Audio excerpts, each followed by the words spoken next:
Seigneur soit avec vous. Évangile de Jésus-Christ selon saint Matthieu.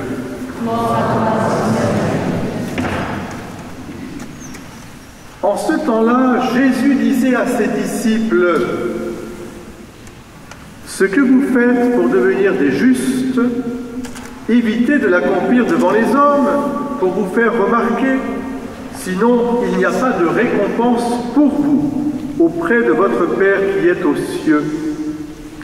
Ainsi, quand tu fais l'aumône, ne fais pas sonner la trompette devant toi, comme les hypocrites qui se donnent en spectacle dans les synagogues et dans les rues, pour obtenir la gloire qui vient des hommes. Amen, je vous le déclare, ceux-là ont reçu leur récompense.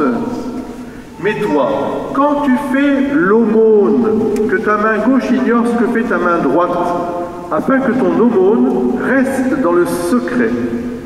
Ton Père qui voit dans le secret te le rendra.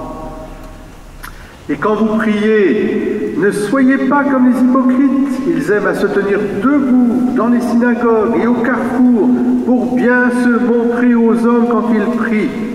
Amen, je vous le déclare, ceux-là ont reçu leur récompense.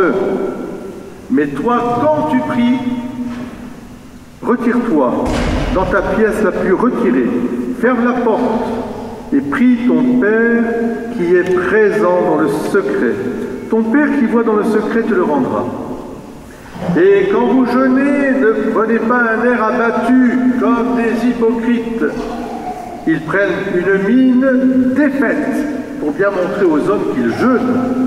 Amen, je vous le déclare, ceux-là ont reçu leur récompense. Mais toi, quand tu jeûnes, parfume-toi la tête et lave-toi le visage. Ainsi, ton jeûne ne sera pas connu des hommes, mais seulement de ton Père qui est présent au plus secret. Ton Père qui voit au plus secret te le rendra. Acclamons la parole de Dieu. C'est merveilleux ça. Quelle entrée en carême! Il nous faut entendre cet évangile avec force. Parce que la promesse, elle est au bout de ce 40 jours. Ton Père qui est dans les cieux te le rendra. Qu'est-ce qu'il va nous rendre? Il va nous rendre quoi? Eh bien, il va nous rendre configurés à son Fils. Nous serons des Christ. Parce que la finalité du carême, c'est de faire vraiment des fils et filles d'hommes, c'est-à-dire de ce Dieu qui s'est fait homme et pour nous montrer comment il fallait vivre vraiment les uns avec les autres, tourner vers le Seigneur ensemble. Alors, 3 choses évidemment, puis on va les détailler un peu, c'est important à chaque fois, il ne faut pas le faire devant les hommes, éviter de l'accomplir devant les hommes. Il y a des fois où vous ne pouvez pas faire autrement. Aujourd'hui, nous sommes bien rassemblés dans l'église. Nous sommes bien là pour prier. Nous sommes là pour louer aussi. Florence nous a fait chanter aussi, c'est bien. Donc on ne peut pas faire autrement. Mais ce qui est important, c'est que vous êtes là d'abord pour chacune et chacun d'entre vous. C'est personnel d'abord. C'est la relation personnelle que vous avez entretenir avec ce Dieu d'amour qui veut nous sauver.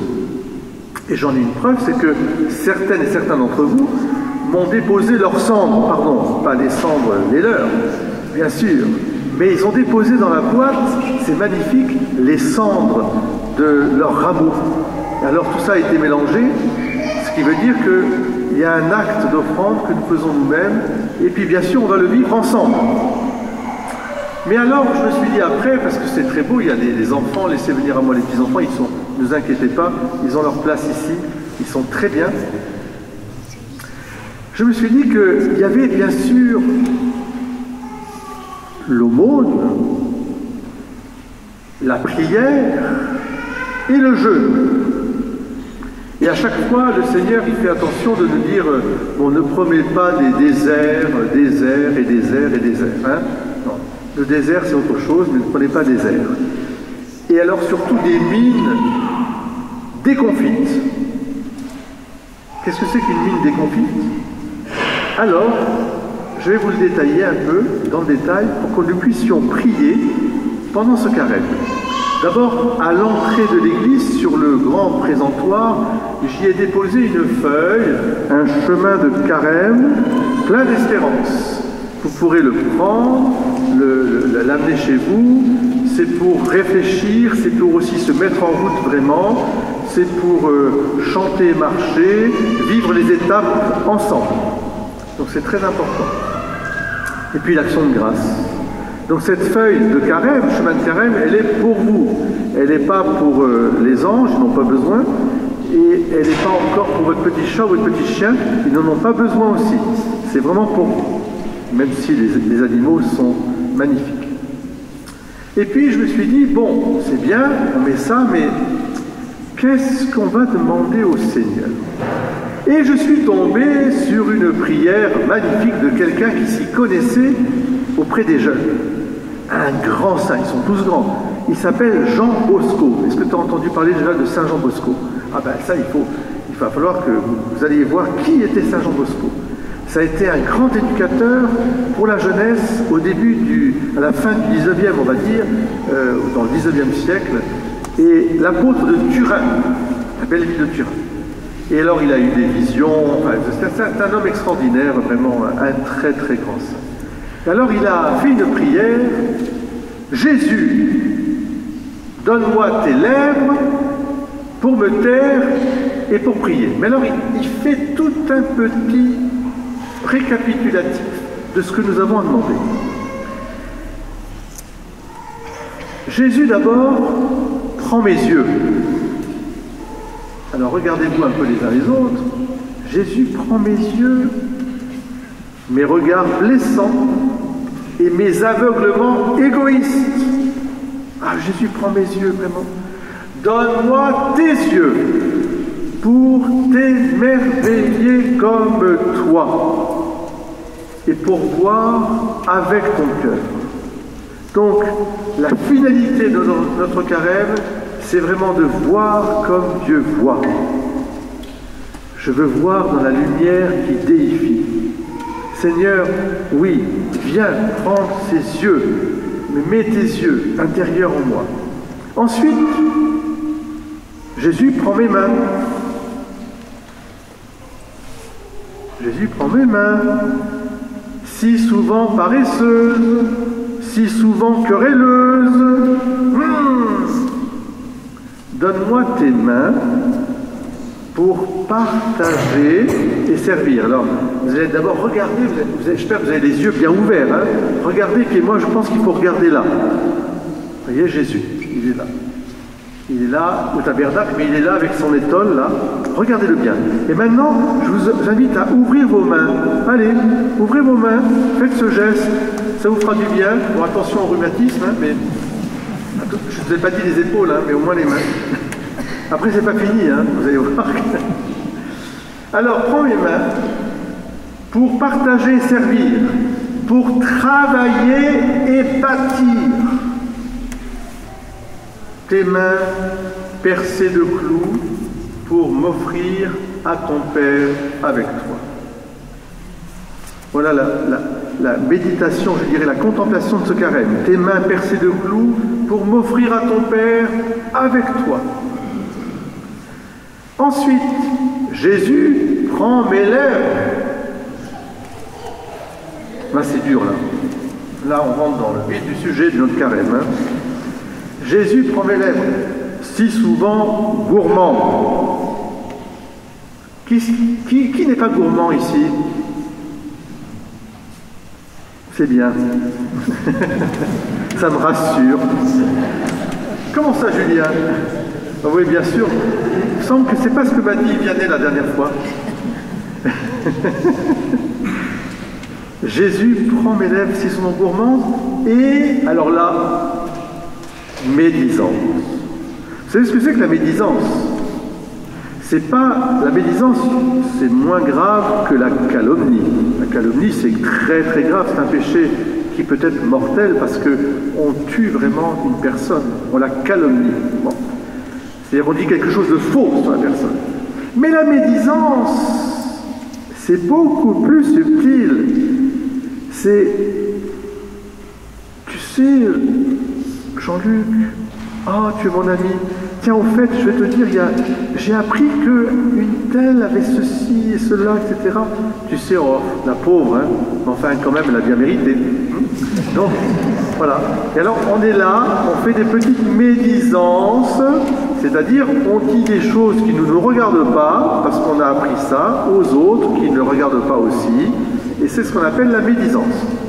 Donc, il y a un effort là aussi, je pense, très important sur ce domaine-là. Sur les yeux, sur les mains, mais alors les lèvres, qu'est-ce que c'est difficile. Chaque matin, on se lève, on dit « je vais passer une journée, ça va être merveilleux ». Je ne dirai que des paroles bienveillantes, constructives, etc., etc. Et au premier tournant, dans le premier couloir, qui m'a encore rangé ça comme ça? Tu ne peux pas faire attention, c'est toujours la même chose. Et après, je suis au téléphone avec quelqu'un, bonjour, ah, vous savez, j'ai appris que, etc. Donc on sait, c'est comme ça, c'est la faiblesse humaine, mais elle a besoin d'être recadrée. Alors oui, Seigneur, prends mes lèvres gourmandes et médisantes, donne-moi tes lèvres pour me taire et pour prier, pour bénir et remercier, pour sourire et pour chanter. Alors, moi, je vous demande de sourire. Faites un beau sourire. Il paraît qu'il faut sourire 5 fois par jour. Les zygomatiques, il faut un peu les détendre. Il paraît que c'est très bon pour tout le reste du corps et de l'âme. C'est pas moi qui l'ai dit, c'est Sainte Teresa de Calcutta. Souriez 5 fois par jour. Alors, ce sera votre résolution pour pouvoir dire des belles choses. Nicole, un petit sourire. Voilà, merci Nicole. Ensuite, Jésus prend mon cœur. Alors là, vous voyez, on est encore plus au profond de notre être. Prend mon cœur avec ses duretés et ses colères. Ça, c'est plus difficile. Il faut vraiment demander au Seigneur, dans le sacrement de réconciliation, de pénitence, dans l'Eucharistie que nous prenons aussi, qu'il fasse de nous un cœur de... Un cœur de quoi? Un cœur de chair, c'est-à-dire justement cette tendresse. Un cœur, alors donne-moi ton cœur pacifique pour faire la paix. Un cœur magnifique pour donner sans compter, un cœur humble et doux pour te reconnaître dans le frère ou la sœur le plus appauvri. Voilà, puis ensuite, Seigneur, accorde à mon âme de vivre de toi et de toujours, et d'éprouver la douceur de ta présence. Amen. Alors, voilà, demandez le matin, chaque matin, vous aurez une manne, une petite grâce du matin. La manne, vous savez, c'était le petit pain qui descendait du ciel, la petite farine avec laquelle les peuples hébreux s'est mis en route. 40 jours, 40 nuits, eux ça a été 40 ans. Hein. Bon. Nous, ce sera 40 jours, 40 nuits, une petite manne pour faire notre petit pain eucharistique. Vous demandez chaque jour, et vous dites, Seigneur, mes yeux, mes mains, mes lèvres, mon cœur, je te demande vraiment la petite grâce que pour aujourd'hui. Aide-moi, que je ne me décourage jamais en chemin, parce que c'est toi qui ouvres la voie. Et puis, avec la feuille que vous trouverez là, il y aura des rendez-vous d'amour avec le Christ qui va venir fortifier notre être intérieur. Il y aura des petits engagements que vous pourrez faire, il y aura des étapes proposées en Église jusqu'à Pâques et l'action de grâce enfin pour ces jours saints. Voilà, c'est ça un bon carême, vous voyez. Alors cette prière, vous la trouverez dans la feuille paroissiale prochaine, puisque c'est la prière de Saint Jean Bosco que j'ai fait passer alors déjà, pour qu'on soit équipé. Cette prière, il faut la garder tout au long de ce carême. Vraiment demander à chaque jour, demander humblement. Et le Seigneur, qui est miséricordieux, vous accordera les grâces dont vous avez besoin. demandez et vous recevrez. Et alors je termine simplement là-dessus. Pas de mine défaite, pas de défaitisme, pas de découragement, pas de ceci, pas de cela. Non, non. Quand vous sentez que ça fait bien peu, allez Seigneur, me revoilà. Donne-moi ta grâce, j'en ai besoin. Amen. Alors, nous allons bénir les cendres, mélanger, c'est très beau ça. Et puis, il y aura bien sûr après une quête.